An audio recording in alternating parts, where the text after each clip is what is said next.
Hello, my yarnsmithing lovelies. Um, it's not a good day. It really isn't.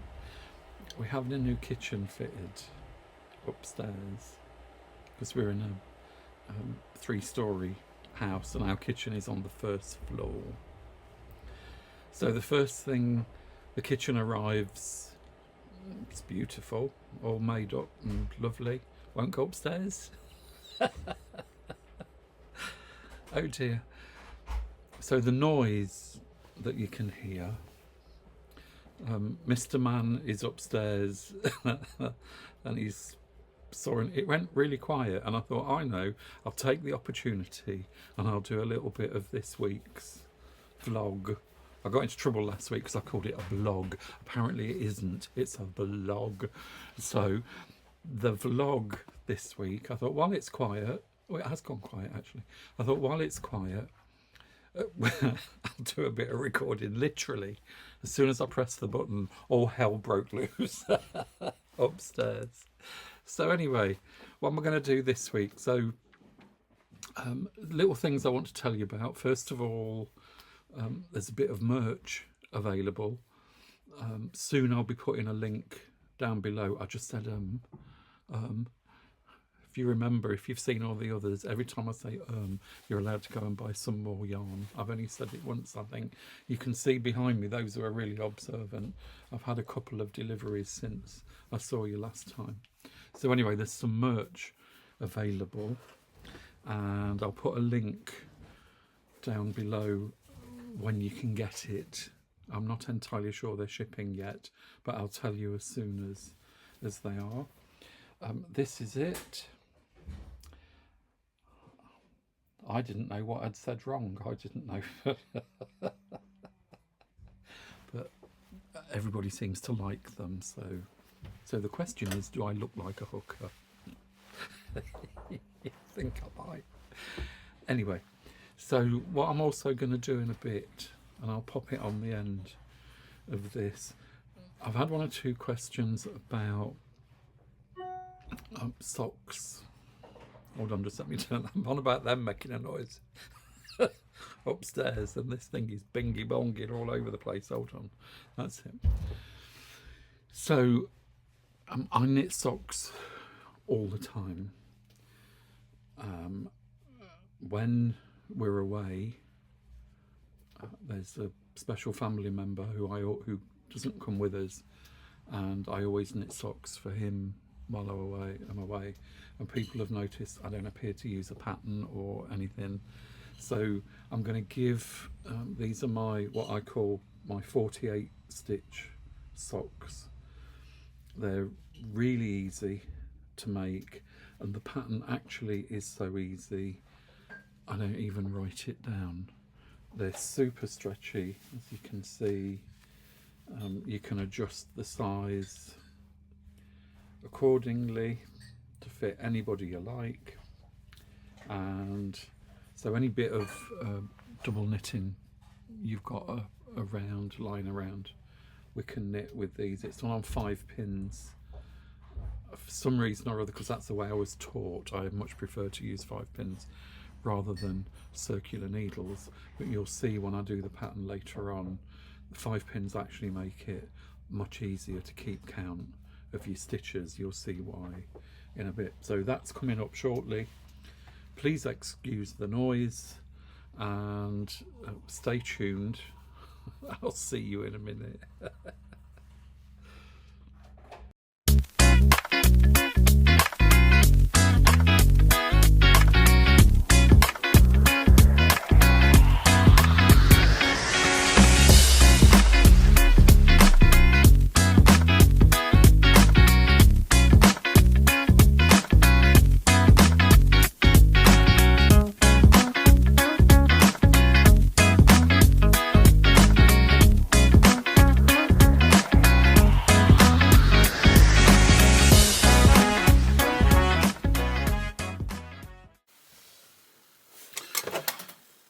So this is part 1 of the socks, which is the first thing that you do. So what we do is cast on 48 stitches, put them 12 stitches over each of 4 needles like this, and work in knit 2, purl 2, rib all the way down to from where the stock starts to where the sock starts. We'll get there in a minute, to the ankle. So if you measure from where you want the sock to be, how high up your leg, down to the ankle, no further, that's how far we do this little bit. So another thing that people ask me is, why don't I get lines, little ladder lines in between the needles? As you can see, I don't. Little trick, again, this was taught to me a long time ago. The needle that you're working on, so the needle that you stitches that you're going to work off, always make sure that that sits on top of the other 2 needles, not one underneath, one on top. Just make sure that they both sit on top. Makes it much easier to work. And also when you do the first stitch, so knit the first stitch, and then before you knit the second stitch, just give this a little pull. So the next thing we're going to do when you're down to the ankle, please excuse the noise, is we're going to work across 2 of these needles so that we end up with, and I've just dropped a stitch, so that we end up with 24 stitches on one of the needles, and that's the needles that we're going to go and work the heel flap and the heel. Some people work all the way down to the heel and just do a heel turn without doing the flap. What that effectively does, it gives you too much fabric over the top part of your foot.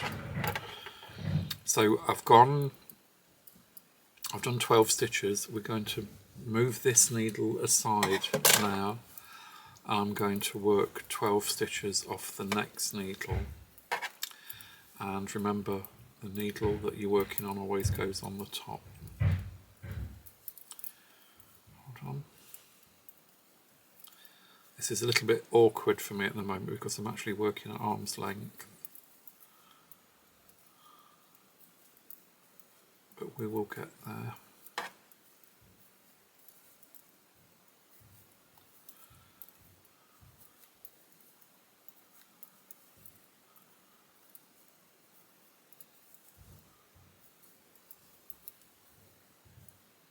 And that's stitch number 24.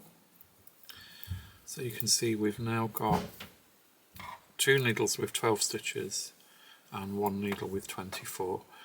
This is the needle that we're going to work on now to do the heel flap and to turn the heel.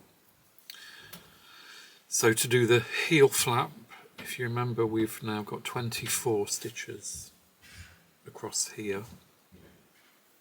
So we're going to work 24 rows. So whatever stitches you've got here, work the same amount of rows.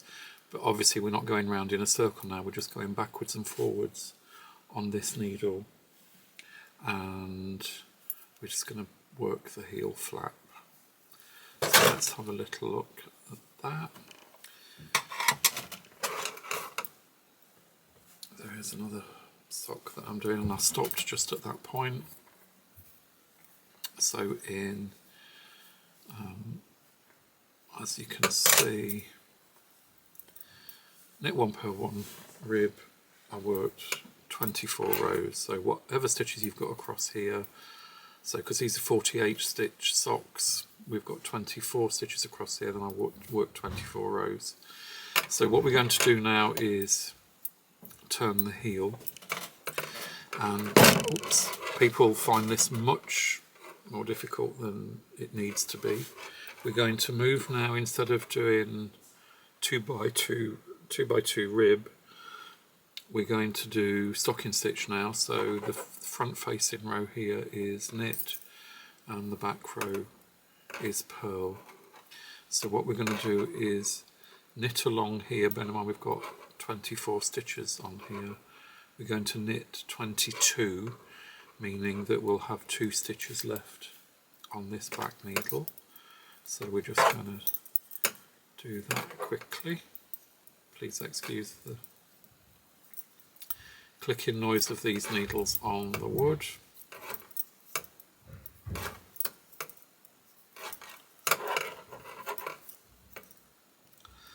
Move that needle out of the way a little bit so it doesn't do that. Like I said, I'm working at arm's length here to get it underneath the camera, so it's quite difficult.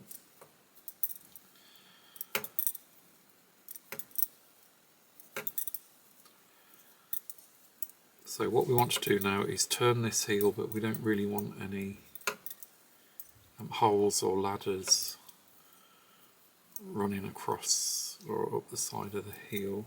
So I'm going to show you how to do that now. So we've done 22 stitches.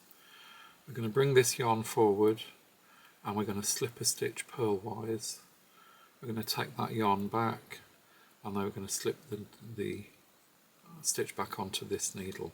So what we've done effectively is we've wrapped the yarn around that stitch. So now we're going to turn it and you'll see that your yarn is in the right place to start your purl row.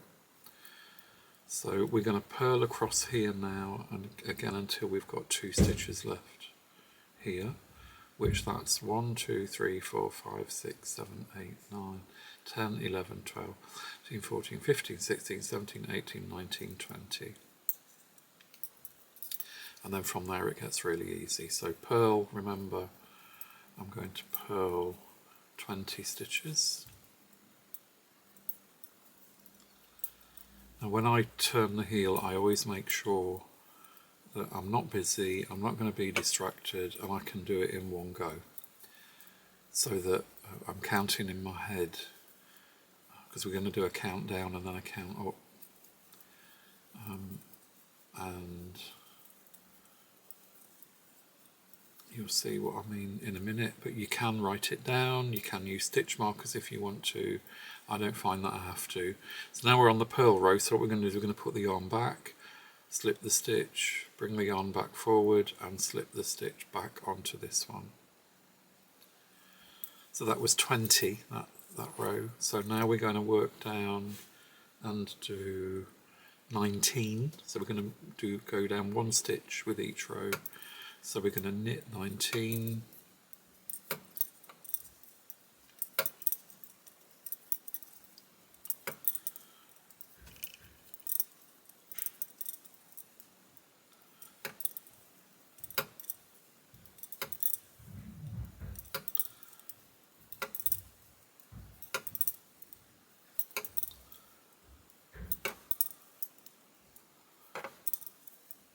you can do whatever pattern you like on these heels. Some people use moss stitch to make it stronger, some people double up the yarn to make it stronger. If they put the toe or the heel through the sock, I just knit them another pair of socks. So that was 19. Yarn forward, slip the stitch, yarn back again, slip the stitch back on to that needle, meaning that we've wrapped the yarn around. So this row we're on to purl now, and we're going to do 18. So hold on, 1, 2, 3, 4, 5, 6, 7, 8, 9, 10, 11, 12, 13, 14, 15, 16, 17, 18, yarn back, slip a stitch, yarn forward, slip the stitch back, I can get there, and effectively we've wrapped the yarn. So we're going to carry on like that. We're going to decrease one stitch. We're going to do one stitch less, so right side will always be odd numbers, wrong side will always be even numbers. So we're going to do 17 on this row, 16 on the next, and so on until we've got 8 stitches left. When we've got 8 stitches left, we're going to just carry on going backwards and forwards, but rather than decrease one each stitch, each row rather, we're going to increase each row. So just add a stitch and carry on doing the wrapping the yarn, and that's your heel turned. Honestly, when you do it yourself, it's much easier than it sounds. And we're going to end up then with this heel. You can see by wrapping the yarn, I don't know if you can see there, that it doesn't make any holes or ladders, it just does a really nice heel turn. And you'll see that when you kind of lie it flat, we've actually changed direction there. So after I've done the heel turn, we then go so that, do you remember the needle that we discarded earlier on? We knit across the final row of the heel turn, but rather than stay on the one needle, I knit 12 stitches onto the first needle, and then I bring the next needle into play and knit 12 stitches there. So we back on 4 needles again. So the yarn is here after we've done. So what we're going to do now, if you remember, we'd got 24 rows here, and what we're going to do is, I'll bring the other one into play and I can show you. So we're here at the moment, so let's put that in the same direction.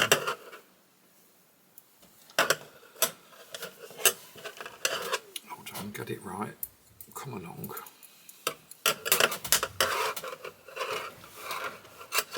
So you can see this is where we are now.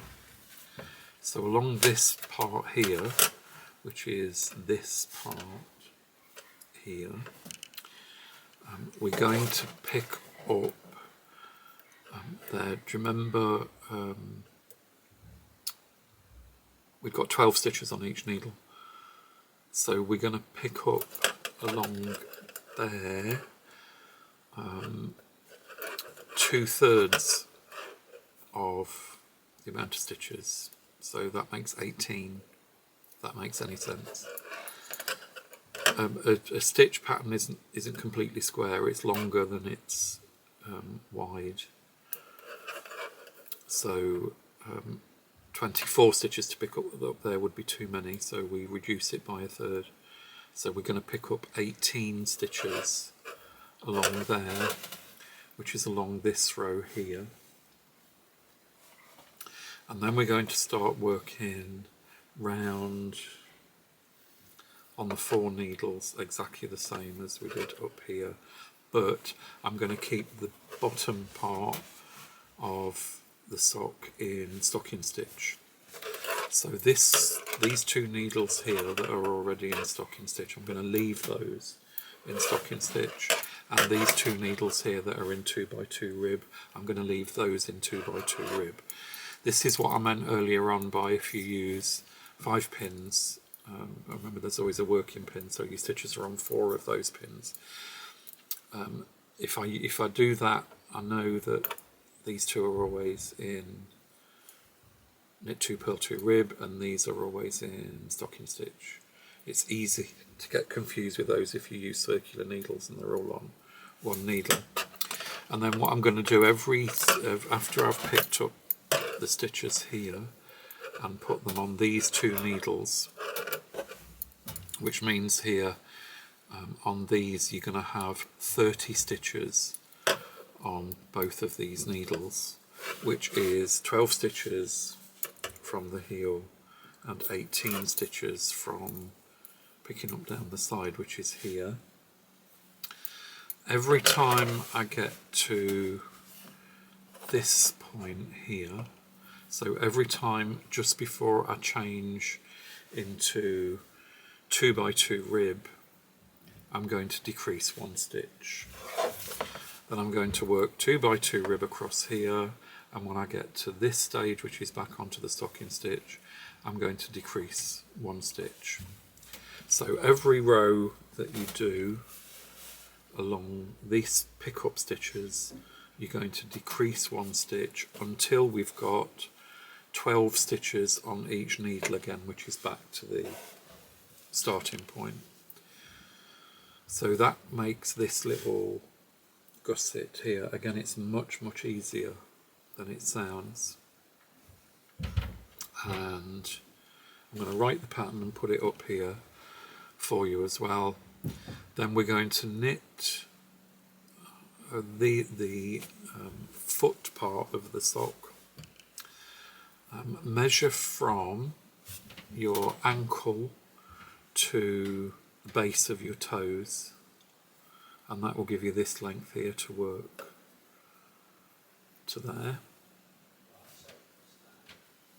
Then we're going to shape the toe, and that's dead easy because all we're going to do is either side of these 2 needles, which is the knit 2 purl 2, we're going to decrease 1 stitch on either side, and either side of the stocking stitch we're going to decrease 1 stitch until we've got 8 stitches left on each needle, and then I Kitchener stitch those together and your sock's done.